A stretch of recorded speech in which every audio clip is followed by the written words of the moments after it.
The problem with living a manufactured lie is that sooner or later, the cracks begin to show. And for Melinda May, one of those cracks just got torn wide open. Plus, we get to say hello to an old friend, just as we bid another member of the team a fond farewell. It's Agents of S.H.I.E.L.D, Season 4, Episode 18, No Regrets.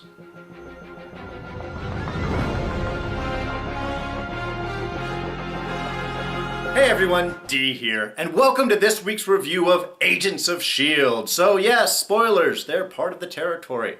Anyway, good episode this week. Lots of different things happening. Well, one of the main things, as the episode was actually publicly described about what it was pitched as to us as audience members, is we get to find out what turned Fitz, what made Fitz into the evil Nazi doctor that he is in this world. Well, much like what Radcliffe had said to Skye in their little Hydra prison cell, one small thing can change who you are. One word, one sentence, one event can change your entire life and who you are going to be. For Fitz, that event ended up being his dad not walking out on him. As we learned in previous episodes, of course, Fitz's father walked out on his family, just up and left one day.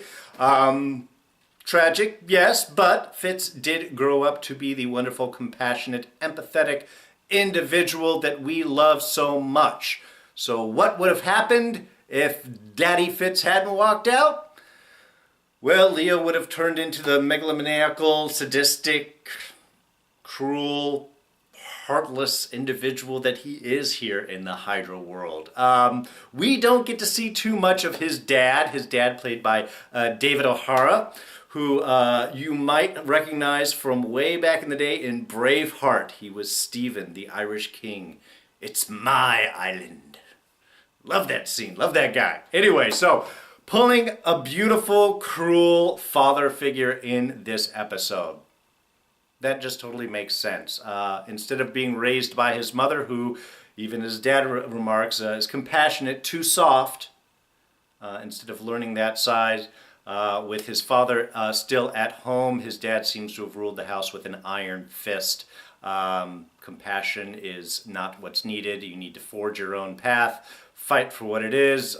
Even the whole reasons when Fitz was saying why he was feeling bad, he was like, well, I had to kill someone. Well, did they try to kill you? No. Well, they were an enemy of the state? Yeah, well then good enough. I mean, okay, once we see this guy, we know exactly why Fitz turned out the way that he did. So, not really a big mystery right there. We did get to see his dad, get to see what type of man he was, and we can all be glad that he walked out and Fitz back in the real world. The real world, though. That actually became quite an interesting point of conversation in this episode, which I really loved. As you guys know, I love these questions of identity and what is reality. I love when those themes are tackled. And, you know, they did it lightly in this episode, but I think they did it well and effectively. Because, of course, we have Gemma Simmons, who is more than happy to tell everyone they're living in an artificial world. Not feeling very compassionate there, Gemma, are you? But she kind of runs into things. One, we have Ward, who is a different individual than he was in the world. We have Mace, Mace. We'll get into Mace a little bit more. But a wonderful opportunity to hear some actual backstory. I thought that was really kind of a really interesting scene, how he's talking to Gemma. It's like, well, who am I? Are we friends? What do you know about me? Where am I from? Am I married? None of this information Gemma knows or has. Of course, there was the whole, Jeffrey had set up the whole super secret color-coded information as you need it system. But point being is, one, we get to hear a little bit of actual backstory from Mason, where he's from, what type of individual he was.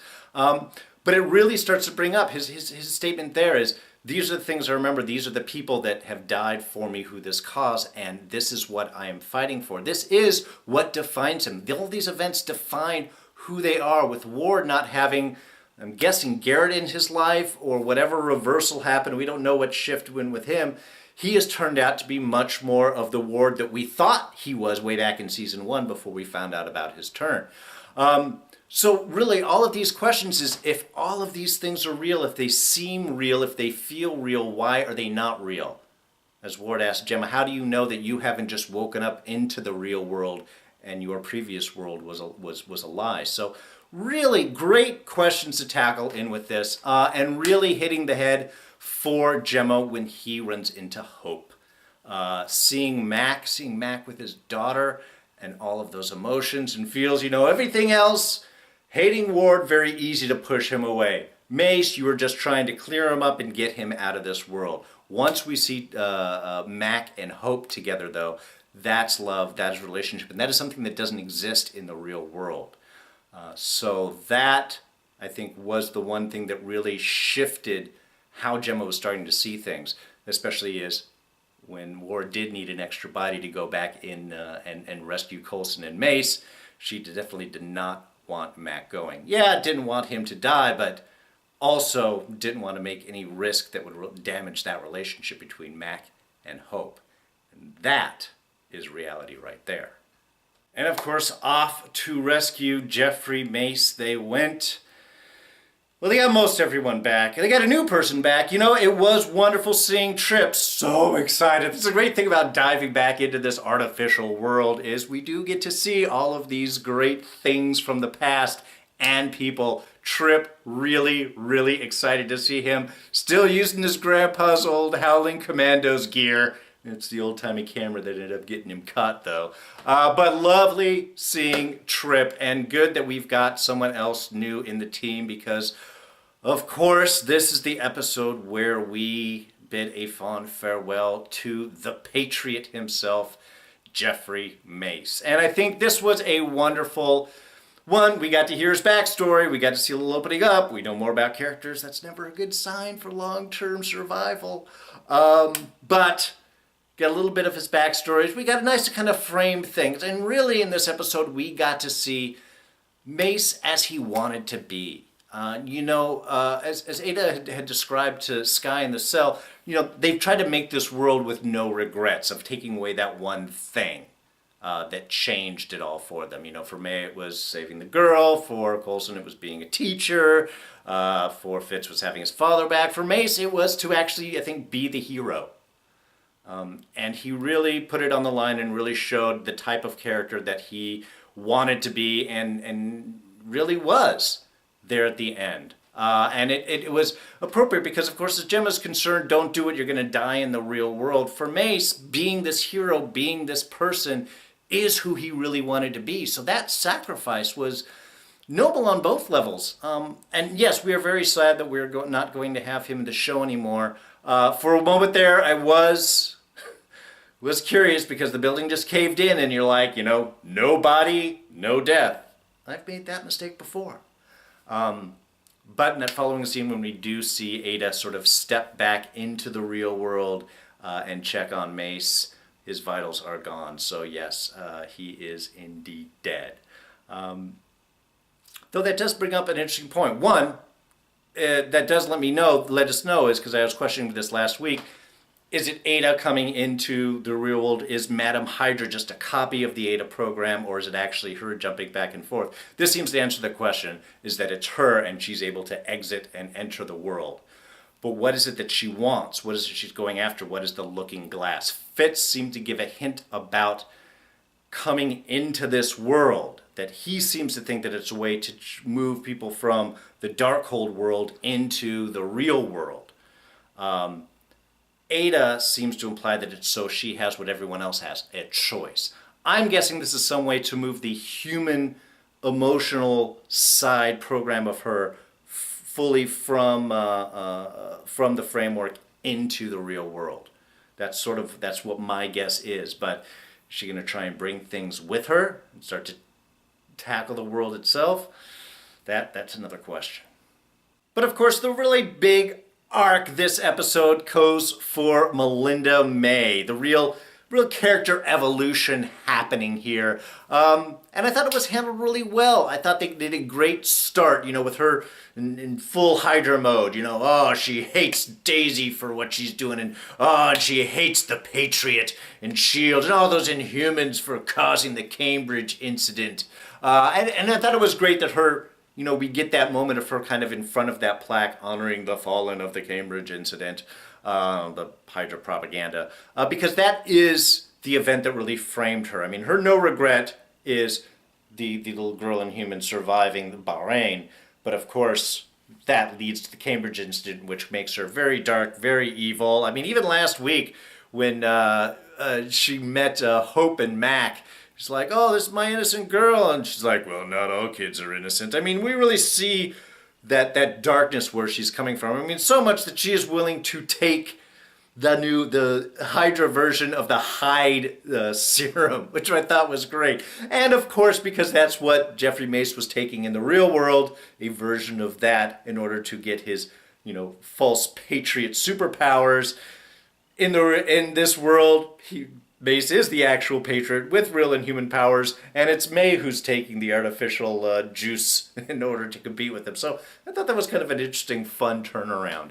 But that starts her kind of evolution, really being mad, being upset, willing to do anything, because as she writes, she has nothing to lose. But in the fight with Mace, she loses. And Mace doesn't kill her. Yes, he's a terrorist. He's evil. But as he says, this is not, if I was that, then you wouldn't be alive anymore. So that was kind of that perfect change. I think even really being with Daisy, and as Daisy is giving her story with all of being tortured, not changing. Even Fitz remarks to it as she's beaten within an inch of her life, and her lies do not change. There is a commitment to that truth, and I think that started to get to May, and that started maybe those internal questions. So once she fought Mace, and Mace spared her, that changes things anymore. But of course, it gets down to the kids. It was losing all of those kids that started her on this arc with the Cambridge incident. So now going into a Hydra re-education facility and seeing kids in there, that really does the big spark. And I thought that was wonderful, because again, she wanted to save the kid in Bahrain. And doing that killed all these other kids, which made her harsh. But now seeing Hydra working and using kids, that's not something that she signed up for. That's the exact opposite for what she signed up for. So that gives just enough of an opening for everything else to occur. And yes, Mace is sacrificing himself to save a child. That is a big thing. But I thought the really cool moment was Coulson. Stepping into that role, stepping up. Coulson throughout all of this, I loved. He was like the dad who's now a spy, having a great time with everything. But here's where we get the old Coulson persona popping back in, where he even says, he's like, look, do something, or, help, or get out of the way, but don't just stand there. Snap out of it, May. That was perfect. The minute he said that cut through her psyche, I think, like anything else. And that raised the questions, and that gave the opportunity to help save the kid, to get out and let Mace do his sacrifice in order to save the kids and everyone else. She did not follow them back out. She exited the building, but she did not follow the team back out. She must have gone back to Hydra, because at that point, oh man, that last little scene, I gotta say, that opened up my heart when she goes into Daisy and asks, oh, are you an Inhuman, and pulls out the Terrigen crystal. Boom! That changes everything. That is her move from Hydra back to S.H.I.E.L.D. And of course we got Daisy with her powers back. Now, I don't think that she remembers anything. Nobody remembers anything. Even Coulson doesn't remember the real world. He just has certain memories and ideas and inclinations. He's kind of the only one. Everyone else has to go with faith and maybe those internal guidances. So it's not like she got snapped out of it and remembered everything. She just saw the lies that Hydra was perpetrating and began to make the right choices. All right, just a few of the many Easter eggs that permeated throughout this episode. One, Coulson's reaction to Ward about seeing him gives him an itch. It's It's like he's got hives. Yeah, dad jokes from Coulson, of course. Radcliffe popping up in the background vocally of just yelling at Ada and being tortured and screaming was just hilarious. That and his complaint that everything tastes like tofu. Got a feel for the guy. And Tripp wasn't the only return this episode. We also got to bring back Agent Jamie Flugelman. Ah, I love that. Flugelman. Daniel Whitehall got to pop up again, well, at least in the history books. Curious what vaccine he was working on. The kids are all, of course, being mind-controlled using the Faustus method, which was great. Dr. Octopus 2099, you threw out that idea of Dr. Faustus and his technology being used. And where was it? Well, here it is. It's being used to re-educate the kids. We even got Bakshi's voice in there, so that was kind of a fun flashback. Coulson's comment about the story of the guy with lion paws for hands, another flashback to season 1. John Garrett was telling the story of a guy, John Horton, who made lion paws for hands. So great kind of reflect back to there. Also, nice little nod to Garrett. And to John Horton in the comics plays the character Griffin, who I believe is actually the father of Slingshot herself, Yo-Yo Rodriguez. All right, well, I think that pretty much covers everything. Now, starting next week, we are moving towards setting up an escape route. Skye just learned, Daisy, now that she is back to being Quake, did learn from Radcliffe that there is another way out of the framework, something that Ada cannot shut down. So we now have an escape route.